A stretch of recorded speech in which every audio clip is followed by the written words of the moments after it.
of you. You're my date of Valentine's Day. My name's Nikki Zimmermann. If you have not met me before or seen me on one of our webinars or our Zoom calls, and I'll be hosting today along with... Hi, I'm Seb Crutch. I'm one of the psychologists at the Dementia Research Centre, and with Nikki and a couple of others help to co-lead Dementia support. So we've got some of our team here today. We have Charlie at the back, who will be doing the filming today. We'll be filming the talks this morning. We've got a bit of an exciting afternoon session going on. Charlie's our creative consultant, and you'll be hearing about him and some of the work that he does a bit later. We have Bridget here as well, that many of you have spoken to on our Zoom calls or been in the peer support groups.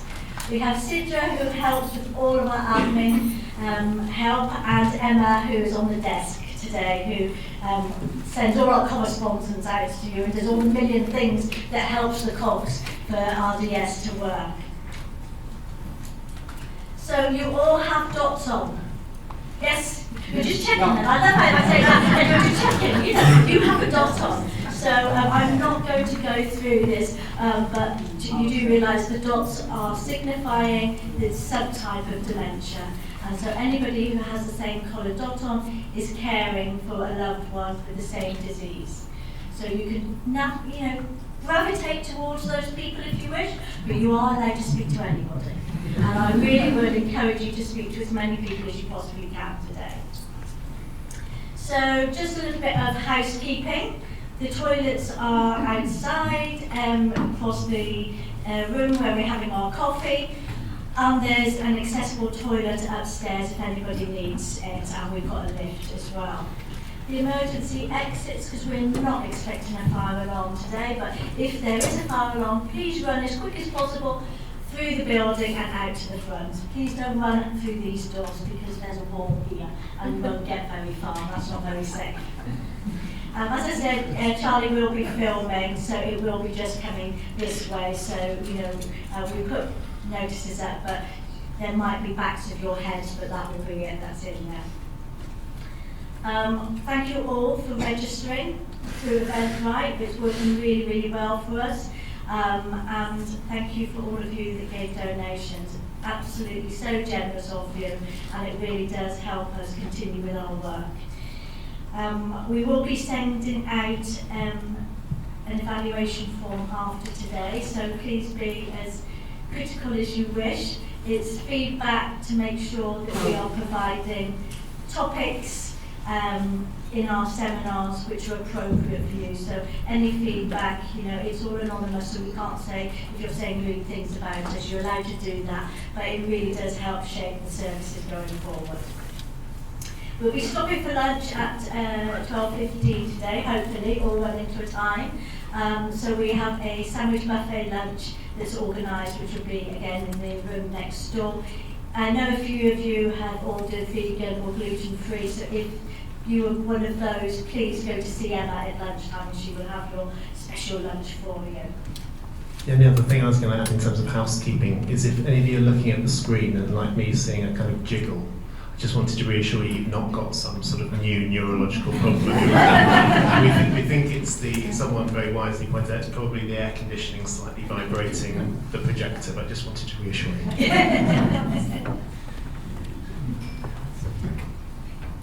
So we are very generously funded by the National Brain Appeal, and they will be here at lunchtime today. So you can talk to them about any sort of fundraising ideas that you may have or may feel that you want to do, or work your family in to do this year. So we've got lots of people that are doing runs for us, but people also have coffee mornings, they have dinners, they climb mountains. So, there's a whole sort of host of things that people can do for fundraising. So if you would like to speak to Laura and Anna, they will be here in the room next door at lunchtime. As I said, we've got a very exciting part this afternoon, and we've got Raquel here, who's sat at the back on the table there, and Raquel is a visual artist. So what we really love with these meetings, especially the afternoon part of the meetings, is the interactiveness with you guys and all the bits of gold dust that you share with us, all the tips and experiences that you share. And we also know that many people can't come to these meetings. We've got a very big database of members, and we have about 80 people here today. So we always sort of use the resources that we have at these meetings to share with all our members. But it's going to be a really fantastic resource that we're going to have when the Backhill's finished today, that you'll all be able to keep as well. So this wonderful piece of artwork will have all the little gems that you share with us today. So while we're doing our talks this afternoon and you guys are sharing your thoughts with us, Raquel will be busy scribbling over there, but it'll be on the screen up here. So I've been to one of these events before, and it's really wonderful to watch this appear as we talk. So this is the first time we've done this, and I'm very excited about it. Right, so just to go on to the agenda, what we've got today, we thought we'd want a sort of a theme sort of about the family, really.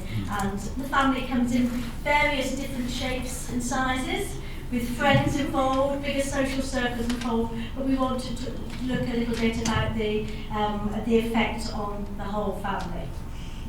We also will be sharing sort of the slides. They'll be on the website afterwards, so please don't feel you need to write everything down on this, because you'll get a bit stuck with some of our slides with that.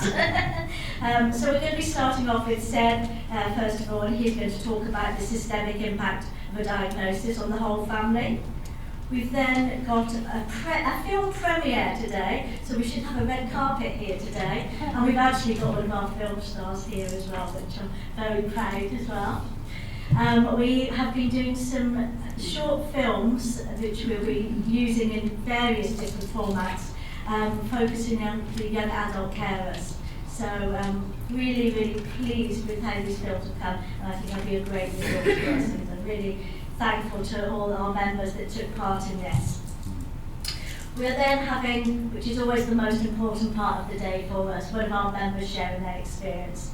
So Arjun has very kindly come along today to share his experience of caring for his father. Before lunch, we're going to have some updates. So Charlie's going to talk about the cultural programs that he's been working with, and Ollie is here as well to talk about the RD Talk project and the Carers Intervention Programme. We're then going to stop for lunch, and after lunch we will go into our interactive session, which we're going to talk further about sort of what happens after the post-diagnostic support comes in, who gets involved, really making most of sort of the value of the people in our social circles, not just our families, but social capital, what that means to us. So hopefully we're going to have lots of sharing with that. So before I let Seb do his talk, I just thought I would do a few updates, as we like to do. So our membership now is almost reaching 7,500, which is pretty amazing. It's fantastic that we are reaching more people all around the country and globally as well. We're getting a lot of international members come to us, and we're also getting a lot more health professionals knowing about rare dementia support and referring people to us.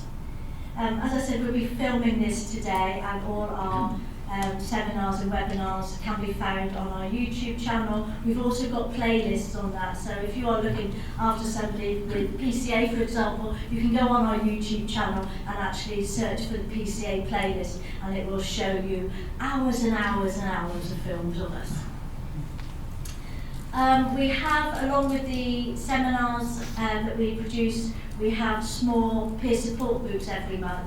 So my team all do several peer support groups. We've got 18 so far. So with each of the different types of rare dementias, we have a peer support group for you guys as carers. Some of the groups are really busy, so we have early stages and later stages. And we also have some peer support groups as well for your loved ones, just to have a nice sort of social chat, to meet other people and feel less isolated. We've got 4 small educational groups, so programs that we do through the year, and they're themed on post-diagnostic support, mid-stage transitions, and later stages as well. And we also work very closely with the research team at the Dementia Research Centre, so we normally have lots of research opportunities for people to get involved in. At any time you can contact us. These are great times that we get to see you, but we are available and you can always contact us for support and extra information by emailing the contact@raredementiasupport.org email, and Emma will get back to you pretty quickly with either the information that you need or to arrange a support call for you. So that's enough from me, I think. My voice is beginning to go, so I'm going to pass over to Seb. Great, thank you very much, Nikki. My role this morning is to talk a bit about the systemic impact of a diagnosis on a whole family. I just want to disabuse you very quickly of my level of expertise here. I'm not a family therapist, and I don't know you and your family, or not as many of you in your families as I would like to yet. So the aim of these next few moments is just to try and get the juices flowing, to get us all thinking about and reflecting on our families. And as Nikki says, we mean that in the broadest possible sense, family becoming in all shapes and sizes, and very much meaning friends and social circles and networks as well. I can't hear you. You can't hear me? Is that any better? Am I too far away from the microphone? Switch to this.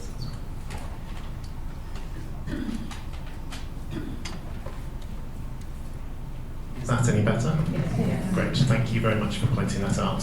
So meaning families, friends, social networks in the broadest possible setting.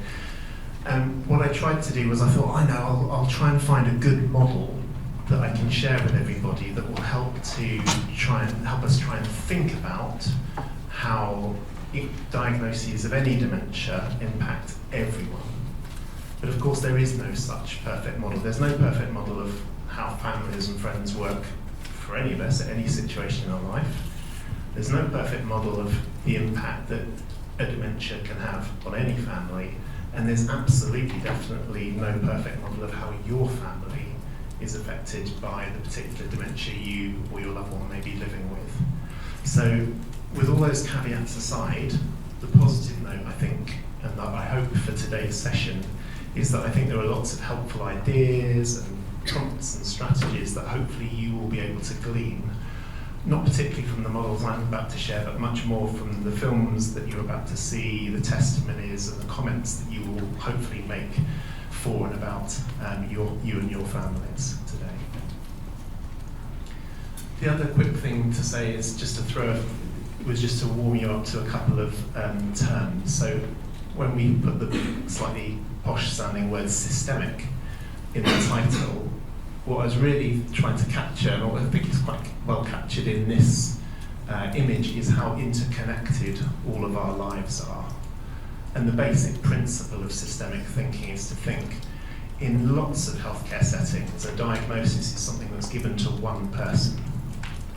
And I don't think I need to tell any of you in this room that really is not the case for the diagnosis of any dementia. It really is something that impacts whole family networks, friendship groups, work circles, and all manner of our social interactions.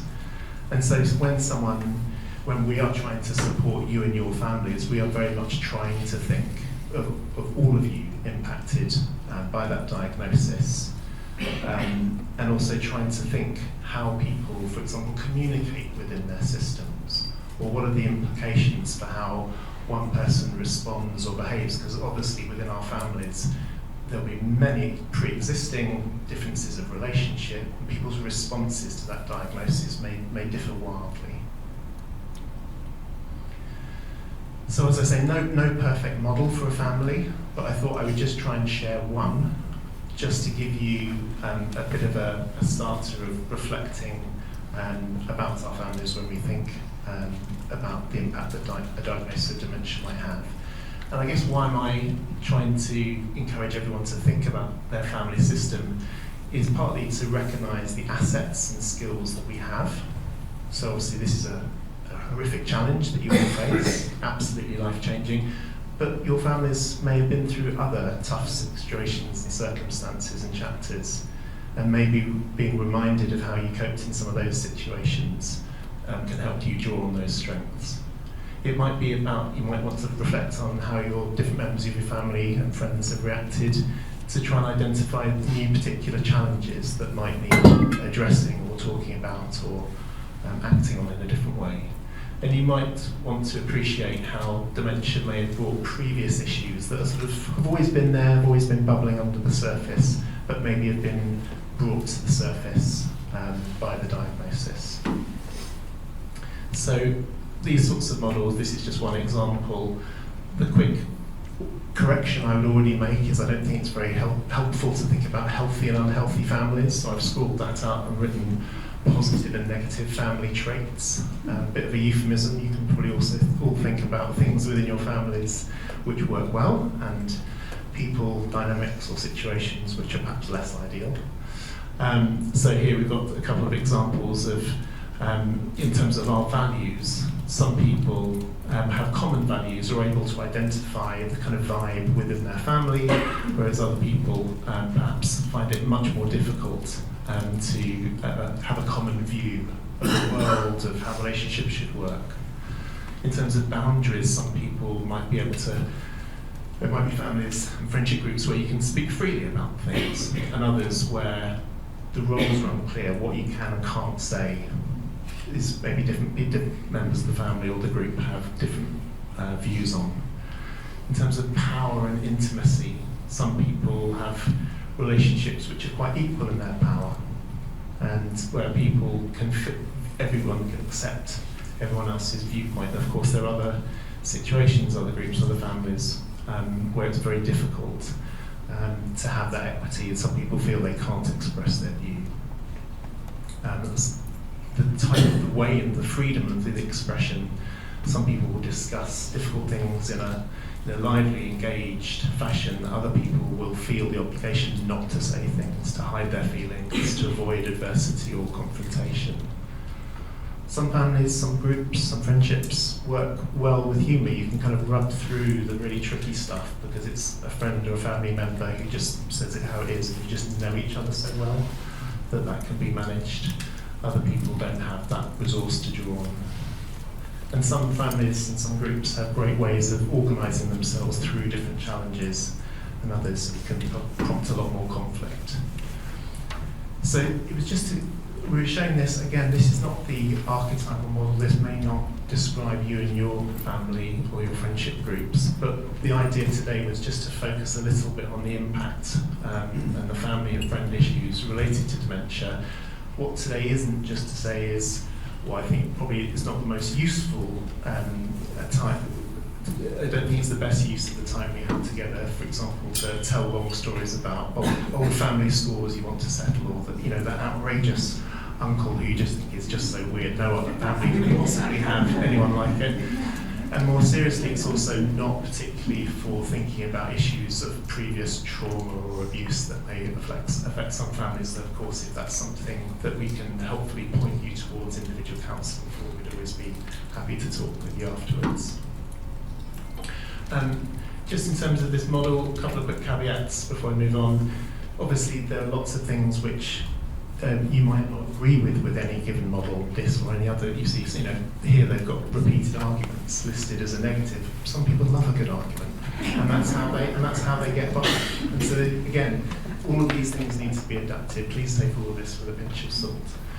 But just going back to why we might want to think or reflect about our families and friendships and systems, is in terms of recognising the assets that we have. Let's take a couple of quick examples. For some people, humour is just an absolutely brilliant way through the most awkward and indelicate of issues that you didn't want to ever have to talk about, but you can help open conversations. And there are lots of families, for example, where we may say, well, actually, we're pretty good at kind of finding ways of negotiating around problems. There's a whole bunch of tasks that need doing. None of us want to do any of them, but we've got a good way of planning out some sort of shared, fair system.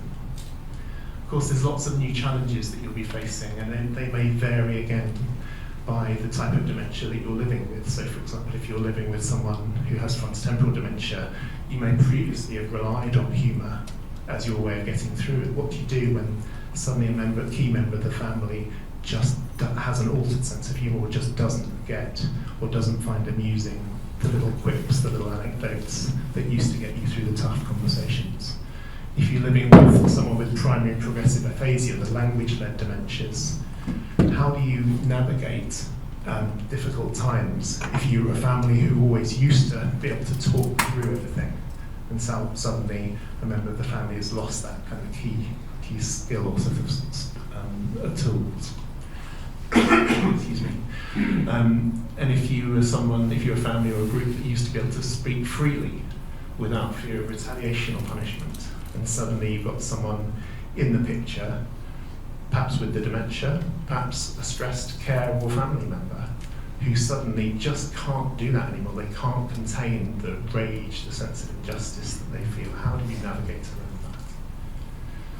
And how do we, one quick example of how we appreciate things that have been brought to the service. There are loads and loads of people, all types of relationships. These might be spousal relationships, sibling relationships, other kind of extended family or friend relationships, which have always had a bit of an edge to them, but it's been fine, we've managed, we've coped. And then suddenly the extra pressure and all the challenges that a diagnosis of dementia brings have suddenly mean that relationship has been pushed to breaking point or needs support in a way that it didn't need before. So these are all just small examples just to try and get you thinking as we all talk about how we can, as Nikki said, try and recognise the assets, the skills, the social capital that we have. There are many other models. I just flipped this up. I'm not going to go through it in any detail. We'll share these slides afterwards. But some people find it helpful to think about also the cultural influences on their family and how that might need to change. There are lots of different cultural influences. Some families, there are clear roles and hierarchy. Some are very equal. In some families, one person is very dominant. And what happens if the dominant person is the person who suddenly needs all the support? Lots of different parenting practices. Some people are very fair and egalitarian, kind of quite an equal child-parent relationship. Other people are much more strict. How does that alter if you get a young onset dementia, for example? And many other differences which partly overlap with the previous model I showed you. And then finally, before I show the film, just a couple of other words, concepts, I guess, just to have maybe floating in the back of your mind. I'm not aware of a good model or description of how the dynamics between a child and a parent going through or experiencing a dementia change.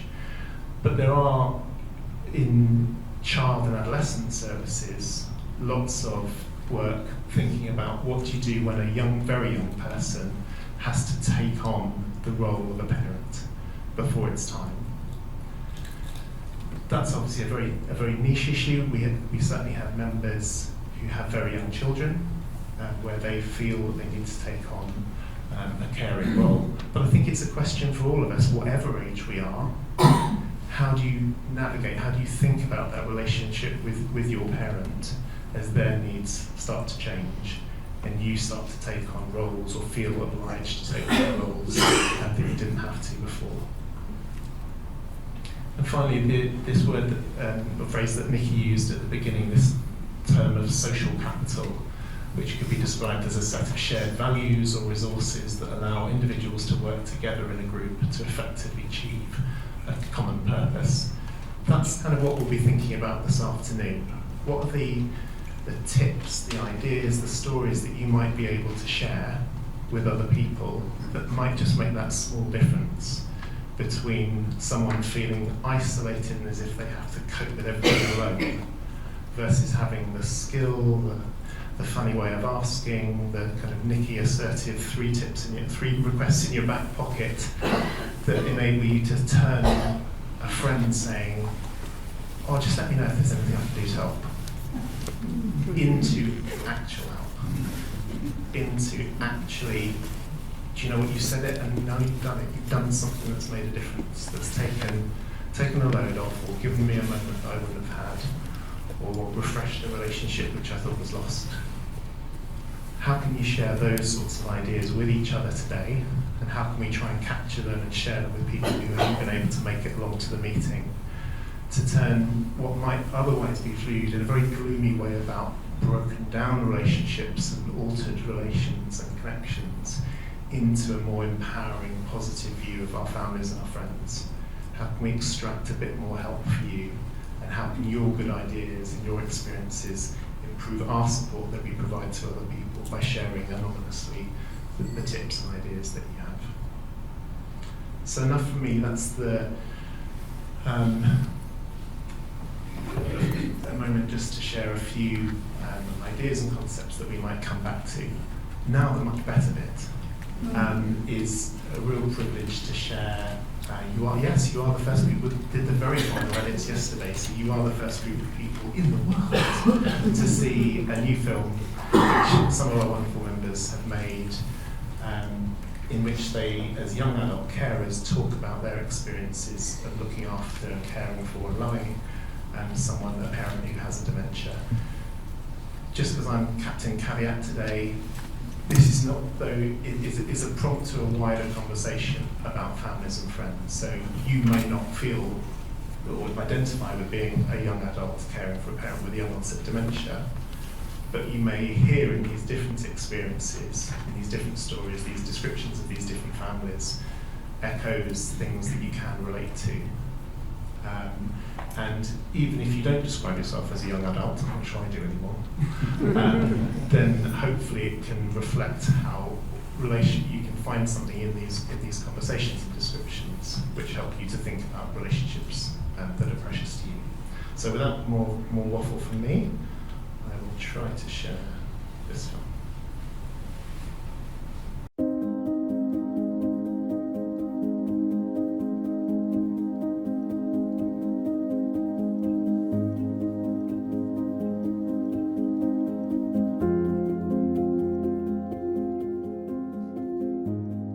My mum's dementia was diagnosed at the beginning of 2024. It was either going to be Alzheimer's or frontotemporal dementia, and she got diagnosed with Alzheimer's. So the dynamic works as my dad and my mum live together, and I take her to multiple appointments, help with shopping, groceries, anything like that, hair appointments, and then just spending sort of time with her weekly. The diagnosis was behavioural variant frontotemporal dementia, which is one of the rarer forms of dementia, which, because of where it's starts to affect, affects kind of personality. We live a couple of hours away from my parents, so we see them fairly regularly, but obviously not 24/7. If you don't spend that much time with him, it can appear that there's nothing wrong. And I think that, particularly pre-diagnosis, was so difficult for Mum, because she would, I think, continuously doubt herself. Is she making a fuss about nothing? In the clinic with the specialist, that the family was all present, so all the kids, so mum, dad, my brother and sister. And that's when the consultant said that they got bad news for us, and explained that mum had FTD. We had never heard of what that meant and what that means. I care for my mum, who has early onset dementia, in the form of PCA, which is post-cortical atrophy, which affects how she perceives the world. So it's a disconnection between her eyesight and how she processes it in her brain.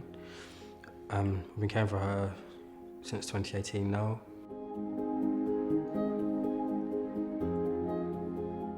The main carer was my dad, who looked after mum, so he was more impacted by mum's illness during night times.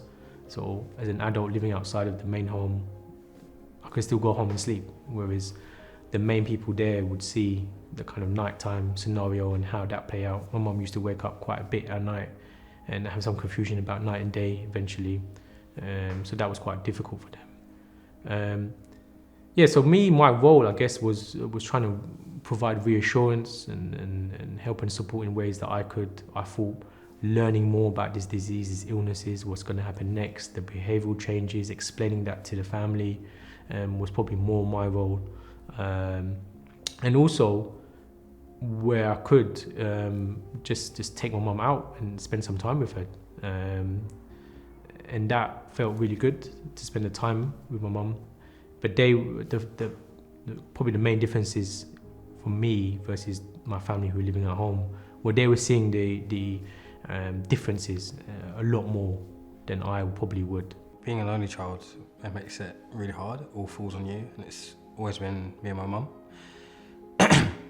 And it's a bit strange because she's always been the carer provider, and all of a sudden that switches and you become a care provider, and you don't have necessarily, we don't think you have the skill set to deal with that. Whilst running your own life, you have to live two lives, like financially, emotionally, and you have to advocate for someone that can't advocate for themselves. I think I'd describe it as like having a child who is also your parent. Being the adult child of someone with FTD, I think our experience has been very different to my mum's experience. So I think connecting with RDS is really important. It's been really important, certainly for me and probably for you as well, just because we live a couple of hours away from our parents. We're not seeing them day to day. Certainly for me, I think it's a really useful kind of reminder of what my mum's going through. It's such a useful reminder of like some of the things you need to do to be there for her, and things like, it sounds bad, but separating them. So they obviously spend a lot of time together, but giving them time apart and things like that is really useful. And so it prompts you to like develop a little action plan about little things we can do as children to support mum and dad. When I went part-time, I actually told work what the reason was, to look after my mum or to spend time with her. It was difficult at first to open up at work with what was happening at home. You don't know how people react at work to that kind of information. But yeah, I kind of set out a case for just wanting to spend a bit of time, and also wanted to help my dad a little bit and break up his kind of week. So what I did was pick Wednesday as a midweek point where I could just check in. Initially, I just said to my dad, look, I'll take my mum for the day and just spend some time with her. And it's kind of a two-fold effect. One, giving me spending time with my mum on one side, but also giving my dad some respite at home and just letting him just get a lie in or something.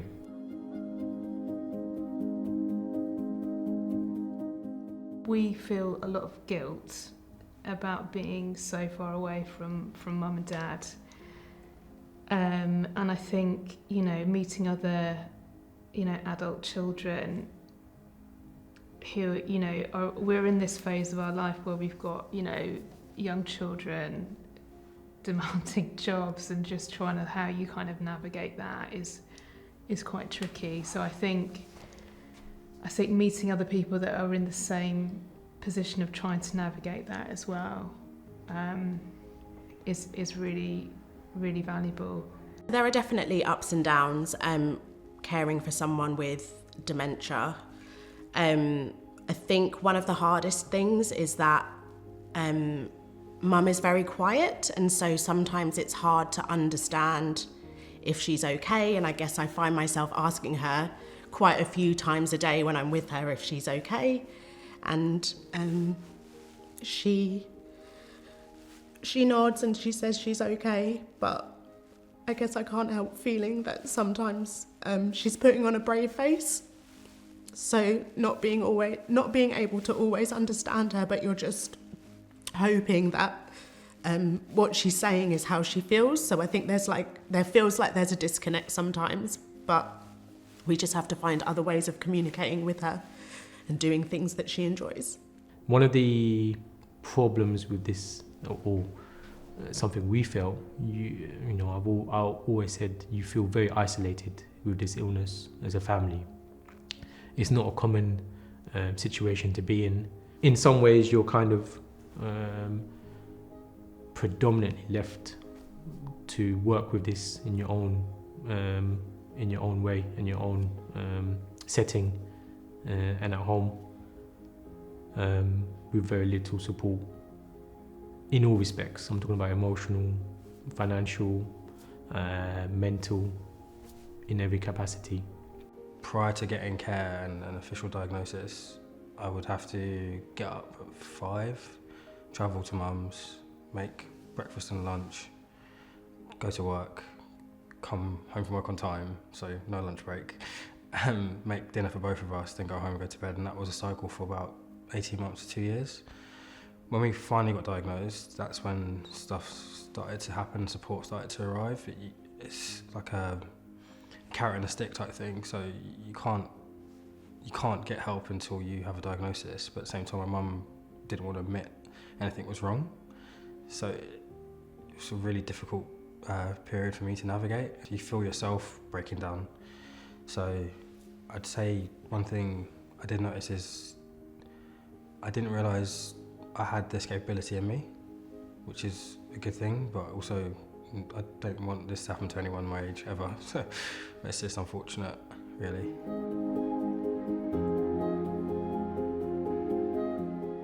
I've thought carefully about which friends I tell, because I have been anticipating maybe a lack of understanding, and I haven't really felt like I really want to kind of have to explain everything. But the friends I have told are very good listeners and do understand. I would say that it took a little while for my husband to understand, and I think he had to see for himself, I suppose, see the changes in our dad to kind of then understand, and he's completely on board now, but I think it did take a while. My friends have been amazing. I've got such a good group of friends. Everyone is on hand to help me, whether that's going for a walk, going for a coffee, cooking me dinner. My boyfriend's amazing. He's ran a half marathon to raise money for rare dementia support, so there is a lot of support. You feel quite alone until you meet groups of other people that are suffering similar circumstances. But yeah, you notice a lot of people, they kind of ask, but they don't really want the answer. It's almost like they've ticked the good human box, but there's nothing from that. Or you get a lot of people saying, I want to come and see your mum or spend time with your mum, and I'm like, yeah, come through, and never turn up. And it's like, oh, how's your mum been? Like every 6 months, and it's kind of like, she could be dead by now, you wouldn't know. Like they don't see the blood and guts. They like will happily walk with you in the park with your mum. There's a lot of blood and guts that goes into all of this, like, and you kind of feel a bit alone and isolated, which is fine. Again, it's taught me that I have these skills and I'm capable of a lot more than I thought I was.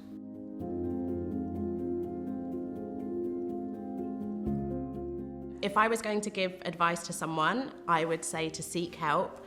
Go to your GP. There's loads of resources online, and I think it can be overwhelming, but you don't know what you don't know, and I think the more you reach out and talk to people, the more you learn, and the more they can pass on in terms of wisdom and where to go or who to speak to, whether that's healthcare professionals, whether that's social activities, or anything of that kind of domain. The period of illness, when you're in there, it feels like forever. That period does come to an end.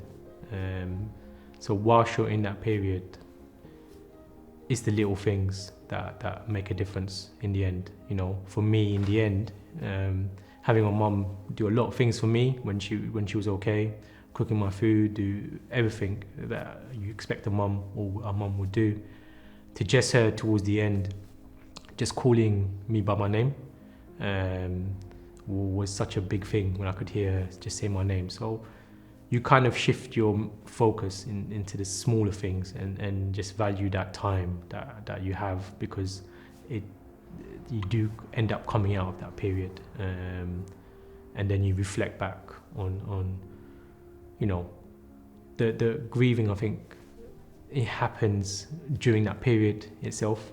Is probably what I would say. You're already losing that person. You know, day by day. It's a progressive disease. It doesn't get better, but you do have good days and bad days. So you just make the most of those days.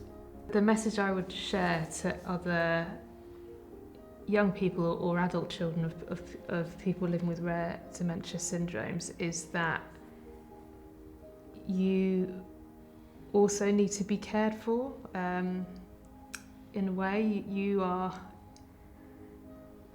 can receive support, and that's okay. I know that your needs are quite different to, say, your mum or dad, the spouse of the person living with dementia, but actually you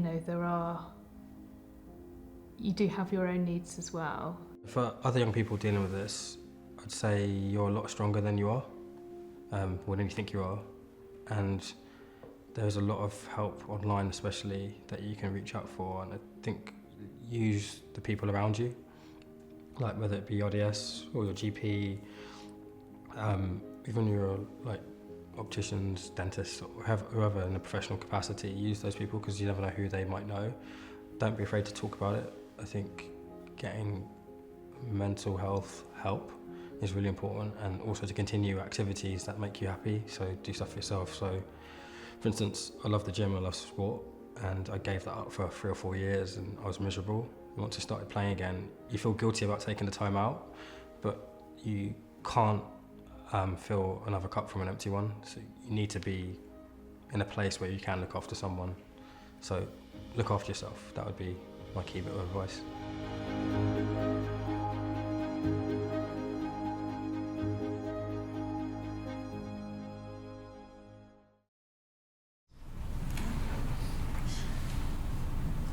So now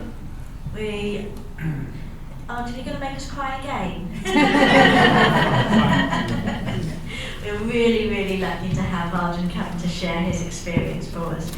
We've known Arjun and his family for many years, and they've been just so generous with their time, sharing their experiences in many, many different forms.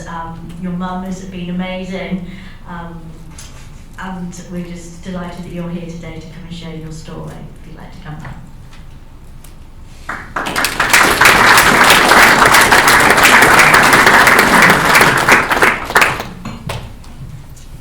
Hello everyone, as Nikki just mentioned, my name is Arjun and I'm here to share my story caring for my dad, Bhupendra, who has FTD.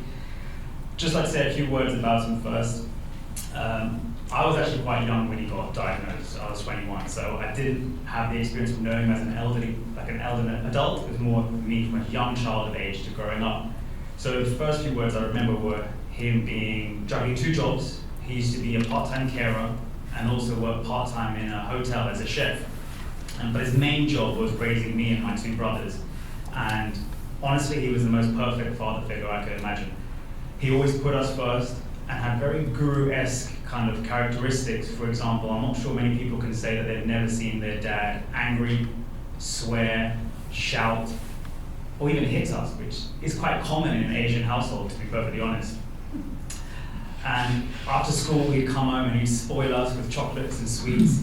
And my mum would always be like, "Why are you always playing the good cop and making me look like the bad cop all the time?" But one probably reason why we actually saw her as a bad cop was one day she came home, saw us watching TV, picked up the TV and just threw it outside. So from the age of 11 till 18, we never had a TV in our house. So maybe that's why you're a bad cop. In hindsight, because my dad was just such an amazing role model for us, it's just so easy for us to care for him now, because it's almost like we're returning the favor that you brought us up. It's our turn to take over and look after you. But it's not something we can promise our mum the same. In fact, if anything like this occurs to her, the first thing we're going to do is throw the TV out. Oh, I'll take all the time.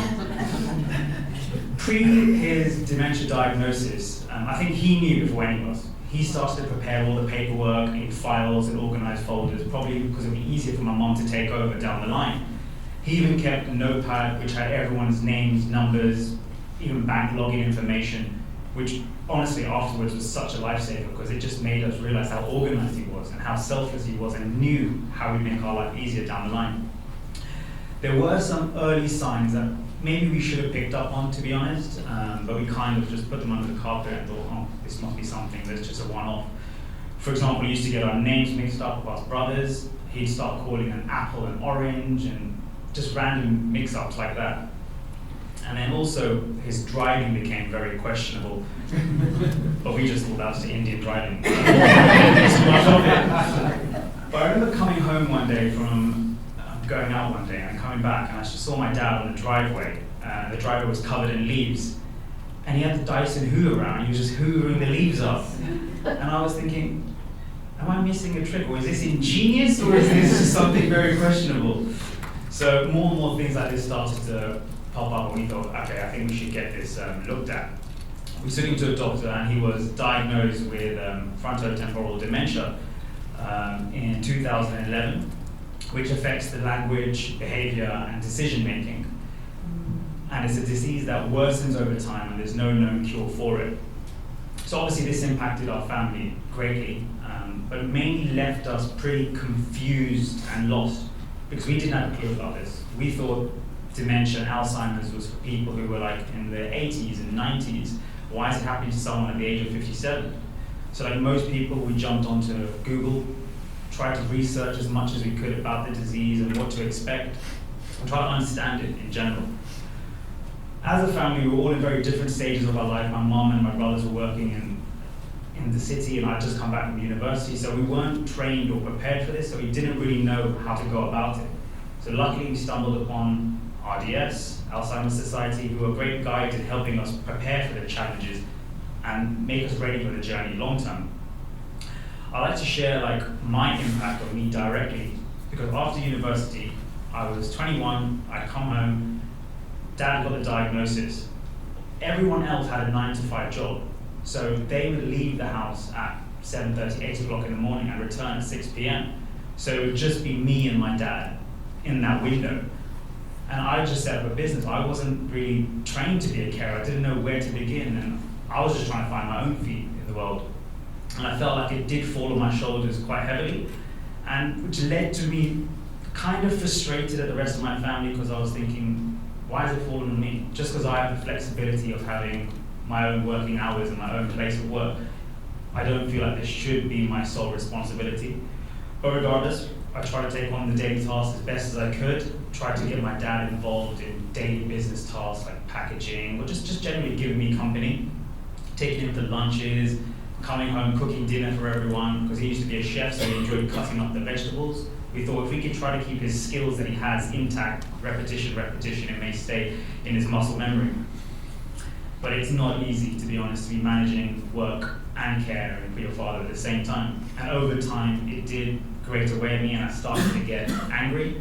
I was already quite an angry child, to be honest. To add to this, it wasn't the greatest mixture. I think anger is quite a common emotion to be used with caring, because it's an easy emotion to feel, because it leads to a lot of frustration and the kind of sacrifices that we have to make from a social element. We kind of stop socializing with the people that we used to, because we have a bigger job at hand to care for this person, and physically and mentally draining on you, because a task that would normally be very simple, like peel the potatoes, is no longer simple. That's a potato, Dad, that's a peeler, this is how it works. And you're thinking, well, I can just do it myself. But again, it kind of makes you more patient in the long term. As in the video prior, a lot of people were saying how it just socially makes you isolated. And truth be told, it does, because a lot of people are not able to relate to what we're going through unless they've been through it themselves. My friends started to become distant, or maybe I started to become distant from them, because they just wouldn't understand the kind of lifestyle I was living now. My priority was my dad. I didn't have the ability to go out on evenings all the time, because I had bigger things to worry about. So for my own sanity, I thought, this is not sustainable that I'm handling this on my shoulders on my own. I voiced this to my family, and they realized that it was quite a burden to put on me. So together we made some changes. We all started to balance the role that we had together. We now have carers in place, and together we rotate our time and duties, which honestly is needed, much needed for any carer who thinks that they can do this on their own. No matter how strong you are, you can't. It has to be a job that's tackled with various people, because it gives you the ability to have that respite, to go and live your life and excel in things that you want to do. Take your time away from constantly being a carer. Like I say, teamwork makes the dream work. And it also gives me the chance to now resume my role as a son and not a carer. Don't get me wrong, I'm very grateful for the opportunity I had in all those years that I got to spend with my dad, but it's completely different being a carer and being a son. Now as a family, we feel that we're a complete unit and we can tackle it all on a day-to-day basis. Again, we're not expert carers, we're still learning as we go along. Unfortunately, in the Asian community, dementia and Alzheimer's, it's not recognized. It's almost like, what is that? Like, why are you so forgetful? And we noticed this with very close members of our family, like cousins and things, who were just like, what's going on? Why is your mum running around being over dramatic about your dad? Or my grandma would be like, I'm 80, I still remember everything. I don't get confused like he does. And it's like, Grandma, he's not acting up, as you say. It's actually a real disease, and it's something that's not really known how it's going to happen or how to prevent it. Slowly over time, the more knowledge we are able to pass it on to them, and slowly they started to understand and became, I don't know if they're tolerating us now or they just actually understand how the disease works. But at least they have an example to take forward if they ever have any close relatives who are suffering from dementia. A good example was my father used to go to the Asian Community Centre a couple of times a week, where he would just help with basic tasks such as setting up some tables, putting up some chairs, serving some food. As his disease worsened, people around him and the people who were there realised, we don't have the patience to teach you or tell you what a chair is anymore. It's just too much stress for us. How you do not get what that is, it's not for us. So they contacted my mother and said, your dad's not welcome here anymore. Which was quite shocking to us, because we thought this is a community centre and there's people like this within the community. One by one as well, his friends stopped contacting him because he was of no utility to them. These bubbles, these social bubbles began to burst one by one. And I'm sure it was quite a lonely process for him to be going through all of this. So I feel integration is key for all of us. As human beings, we are social animals, so why should he be any different? We try to integrate him and make him interact with the public as best we can. We get him to go on the bus 2-3 times a week, whether it's to Tesco's or Brent Cross or a daycare centre where he can mingle with people. Some experiences are good, some experiences are bad. For example, it takes my dad almost like 2 minutes to get on a bus, because it's sometimes a confusion, like, what is this big red thing, where are we going? Some people will happily get up off their seat, with a smile, and other people will huff and puff and be like, what's taking so long? And we have to explain to them, this man is suffering from this disease. It's not in his control, he's trying the best he can. It's our job, I feel, to educate them and try to give people an understanding of what this is. And we can only do that by raising awareness, like we do today. There's also another example, which was on a 9-hour flight to India. My dad had got on the plane, and he sat down, and he thought, this isn't a car. It doesn't seem like we're going home right now, so he was quite agitated. This went on for a few minutes, and the cabin crew came over and was like, what's all this commotion? Like, it's not commotion. It's my father is very confused as to where he is right now. He's in new surroundings. He'll settle down. And he did. Unfortunately, on the night flight back, it wasn't the same. He, again, had the commotion, as they called it, and we told him, relax, Dad. And he loves to listen to music. We put headphones on, and he just calmed down within 5 or 10 minutes. Headphones went on, he wasn't having it. The headphones came on, he threw them, and was like, no, where are we? We're not going home. Like, what is this? So we had to resort to extremes. I thought, okay, this is probably the best time to have my first drink with my dad. Let's give him some whiskey shots and put it in So told the air hostess that we had 2 whiskey shots each. 4 whiskey shots later, we made no difference. He was just still rearing to go. So maybe FTD increases your tolerance to alcohol. I'm not too sure. Moving on to the role of support groups. Honestly, without groups like this, we would not be anywhere near where we are in terms of caring for my father or having this kind of experience. So I'd like to tell everyone, you're not alone in this journey. We're, as a community, we're all here to share our experiences. We have a great pool of knowledge and data that we can bring together and honestly help each other. By doing that, we're raising awareness and we're also helping the next generation of carers, as well as us right now. Examples of things actually that I've learned were I think this was our very first meeting that I ever came to. We were really struggling to get my dad to go into the bath or have a shower. He was just completely afraid of water. And one woman in the crowd was like, We have a solution for that. We went through that. We now put a hot towel around him, and it makes him accustomed to the heat and the moisture, and then he gets into the bath. So we thought, let's give it a shot. It's worked for one person, let's try it. And honestly, it's an amazing thing. Like, he doesn't want to leave the showers now. Then we have to break it to him like there's the cost of living crisis of water. You need to get out. Other activities, because caring is one thing, but we also want to give him a good quality of life. We want to make sure that he's using his faculties and trying to make the best of every day. So we've got these coloured beads. I think there's about 100 beads in there in 5 colours, and we've laid them out for him to just separate one by one, which is a great way for him to kill some time, keeps his eyes in check and his hands. So that's one thing we picked up. I'm not sure if any of you guys have heard of like a fidget blanket as well. That's a great tool just to keep the mind ticking over. We also picked up some great health and safety tips regarding food, because we know that he's prone to choking. So some people said the kind of foods you should give him, the portion sizes, and even things like we used to just give him a grape. We'd be like, oh, this is a good little snack for you. But apparently that's very dangerous to give someone a whole grape, so now we have to cut them in half and give them to him. And little nuggets like this that I'm able to pass on because I picked them up with somebody else. So with all this support, our outlook on caring has changed dramatically. We now see it as a very positive task that we can tackle because we feel like we're part of a community. As a family, we take a very holistic and spiritual approach. And in the Hindu tradition, we greet people with the saying, Namaste, which means we honor the spirit within you.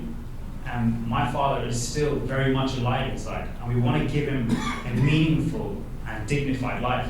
So every day we try to give him as many joyful memories as we can and show love to him, whether that's taking him on coffee dates, or a walk in the park, or simply just a drive to Costco in the car. It's trying to keep him involved. So I used to be, just like in the video previously, it's easy to beat yourself up and feel guilty about your role as a carer. So some days are not going to be as great. So don't beat yourself up, and just know that tomorrow will be a better day and you try again. And we are only human. But now, as his diseases progress, for now, the priority is making sure he's safe. So it's ensuring that the house is free from like sharp edges, nothing's lying loose wires, just clearing any potential hazards that may occur down the line, like falling, choking.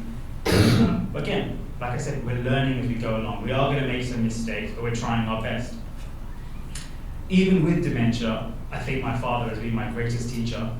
I used to be such an angry person, like I said, but by going through this journey, it's helped me understand patience and calm me in general. Also, it's taught me about detachment. I used to be a kind of person who took a lot of photos and selfies, and people used to say, yes, these are great things to keep. Memories of, like photos are memories forever. And sometimes now I sit with my dad and we look through old photo albums, and he doesn't recognize them. So to me, it's like, actually no, photos and memories aren't forever. It's more to be here and now in the present. And I look at him and I go, he's a perfect example of that. He's not worried about what happened 5 minutes ago. He's not worried about what's going to happen in 10 minutes. He's here and now, which I think is something that we can apply to our daily life, and it makes life a lot easier. In the last year, my dad has actually lost the ability to speak. So now the only noise he makes is actually laughter, which is weird enough. When you give him a cheeky biscuit or he just sees that we're getting into the car, it just makes him laugh, which is not a bad sound. If you're going to make a sound, that's probably the best sound to make.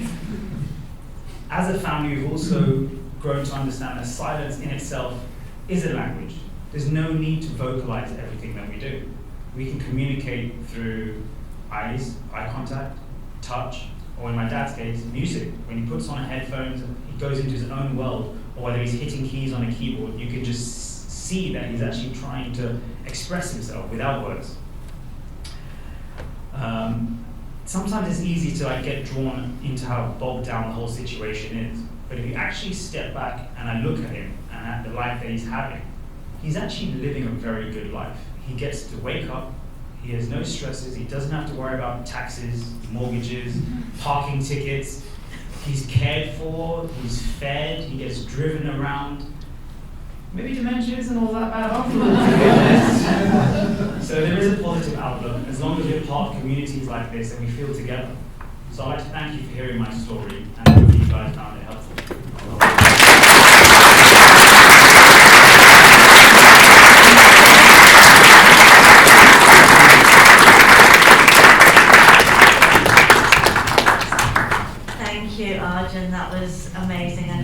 laugh lots, so thank you very much for that. And it really resonated with some of the experiences that I had with my dad, especially sort of when alcohol was involved. Yeah, that's a big tip for you, Kevin. Don't try that competition. I don't think it's going to work. It won't. You will lose every time. But so many really, really important things, and it's just amazing to hear so much love in your family and how united you are of giving, not just caring for your dad, giving your dad a really, really good life, and that's really evident in him. And I don't think that it's just coincidental that laughter is the only sound it makes. I think, you know, from the soul, that there's a reason why that he's making that noise, laughter, because he's feeling so loved. I know you're not going to look after your mum, but can you look after me, please? Thank you. Right, I'm wary of time, so we're going to go swiftly on now to Ollie, and Ollie's going to give you a little bit of an update on the Better Living with Non-Memory-Led Dementia research we're doing. Thank you, Nikki. I'll be as quick as possible because I'm between you and sandwiches, I'm very aware. Starting a beautiful tour, by the way, and a beautiful film as well. Thank you for everyone who shared today. And this research that we're trying to do here is helping prepare programs to help you upskill and feel more competent sooner in these journeys that you're going on. And that's what I'm talking about today. So this program is being run by Dr. Ida Suarez-Gonzalez, who has a wealth of experience in this area, and she co-developed this program along with people like yourselves, people who have been affected by the conditions, and we're testing it out as we speak. So the program has three component parts. It is a program currently for people living with PCA, for carers supporting someone with PCA, carers supporting someone with PPA, or carers supporting someone with BVFTD. So we don't currently have anything for YOAD or LBD, but we hope that will come in the future. This program is structured in 6 chapters, and the key topics that it covers are supporting the person that you love, but equally, as mentioned both in the film and in the talk, supporting yourself. You know, you can't pour from that empty cup, and it's very important, both for your well-being and the person you support, to do that. And then we find ourselves at the end of the program talking about linking in with support options. So you'll all know RDS, you're all here now, which is fantastic, you've taken a good step, but there's other ways to get support as well, and we go into those there. So, this is how participation would look. So, we start, this is very dull, but it's got to be said. So we start with some online questionnaires, and the first part of that is an eligibility assessment. This is always a little uncomfortable, I understand, but it's important. And the way that eligibility will be assessed will be on the condition, but also the stage within the condition. This is a program for people in those early to mid stages, so we do screen based on that. Once you've completed those questionnaires, if you're eligible, you'll be invited to participate. Now, it doesn't say it on this slide, which is a bit sneaky of me really, but it's a randomized controlled trial, which is jargon, but what it means is that once you're in the study, there are 2 wings of the study that you can be a part of. There is the part that goes on to receive the intervention straight away. That's what's shown on the screen here. So you get that onboarding session with Ida, 8 weeks of self-paced e-learning. And then there's also the control arm. And the control arm, after doing the questionnaires, you wait for 6 months to kind of go about with your support options as they currently exist, and then you receive access to that self-paced e-learning at the end of that. It's not ideal, I understand that, but randomized controlled trials are the best gold standard method for us testing these programs. We want to know if they work. We want to give you good, well-developed, well-tested tools. So for now, that's where we are. After your participation, there'll be more online questionnaires, and you might be asked to participate in a short interview to talk about your experience so that we can get that deeper, fine-grained understanding of how it felt going through the program. So that's that very briefly. We're about halfway through. I can't do that maths, but that feels like about half. So plenty of time still to get involved if you're interested. We've had really good feedback so far. 100% of people who've started have completed, which is really quite fantastic. And a lot of people who do participate and are invited to the interviews attend. They have thoughts that they want to share. whether positive or negative, and we encourage the negative feedback just as much, if not more, because as I said, it needs to meet your needs, and we know with these conditions the needs can be multiple and various, and it's important that we capture as much experience as possible so that we can be catering to the widest population. So as it says at the bottom, we are learning and will continue to learn. So, find me in lunch if you have further questions. I know that was a whiz round, but we're working in the time we have. contact@raredementiasupport.org. That email address should be on your speed dial by now. That's where you go to get in touch if you're interested in participating. And that's all I've got for you, so thank you for listening.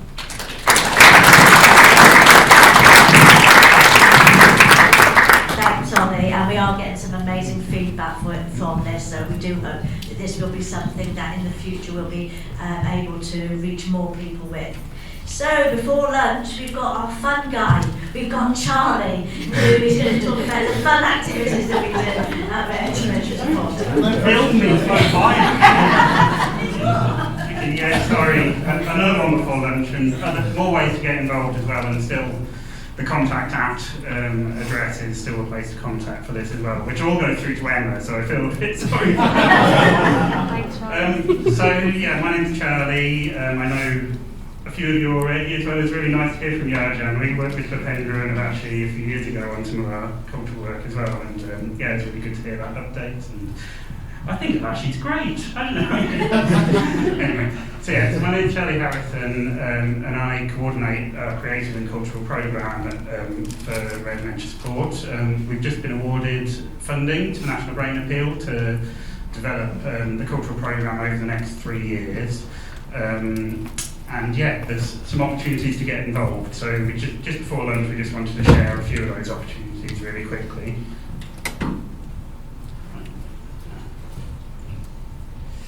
So we've got a regular creative group called Rediscovery, which is a partnership with Drawing Room Gallery in London. That's about once a month on a Monday at the moment, and then first session of our spring programmes next Monday. There are actually still some places available, although quite quick to get people on board, but you don't have to attend that first session to be able to come to the other ones. So yeah, talk to me if you want to come on Monday, otherwise the contact at. We've got a partnership ongoing with the Wildfowl and Wetland Trust. We did some pilot activities at the London Wetland Centre a couple of years ago, and now we're trying to extend that to some of their other sites around the country. So we're working in Cambridge, Sunderland and Dumfries. I'm not sure if people have travelled that far today, but We're not paying travelling expenses. well, we'll see, Nikki.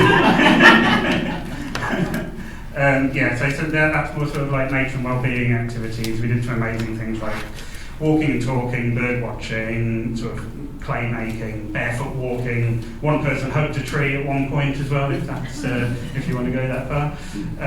So we've been working also with an organisation called Sweet Patootie Arts, who have made this incredible heritage film about Africa and Caribbean heritage. Called Turning Point, and we're working with a number of community organisations and elder groups at the moment to develop new resources and activities and things. So if anyone's got any particular expertise or is particularly interested in that, get in touch. We also regularly share stories from the membership as well. Like doing this work over the years, I'm aware that there's loads of creative people out there, and so this is the most recent story. We work with William, who's sort of been writing songs about his experience of caring for his partner. So again, get in touch if you think you've got a story to share, and that goes on the website that was on the previous slide. Project called Trellis Arbour, which is run through UCL, and it pairs up researchers and artists with communities. And last year there was a few projects that worked with RDS members, and the second round of that's just come around now. So there might be some opportunities for people to get involved in a more sort of art project. They tend to be kind of quite unique ideas that come out of that, so we're really excited to see what happens. And we're also finally, at the moment, working alongside a UCL course for creative health. It's becoming more and more an area that people are looking to research and students are getting involved with. And we've got a creative health student with us today, Min, who's hoping to do a project next year around photography. So yeah, again, if interested, just get in touch with us at the contact us. And otherwise, go and enjoy your lunch, I think.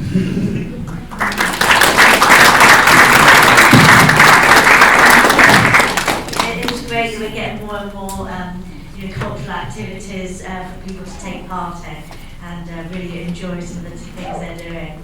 So lunchtime, we're going to have lunch in the room next door. Remember, the best resource here today is you guys. I feel actually I'm starving, that's not how I feel at the moment. But I feel we've had a really big sort of packed morning, lots of information and really building up sort of some momentum with lots of questions and lots of comments and lots of things that we can bring into the afternoon session. So we will go and have lunch, and at about 1:15, I'll start doing my bossiness of going around the room and to edge you slowly back in here. But please do enjoy lunch and do enjoy speaking to people. Thank you.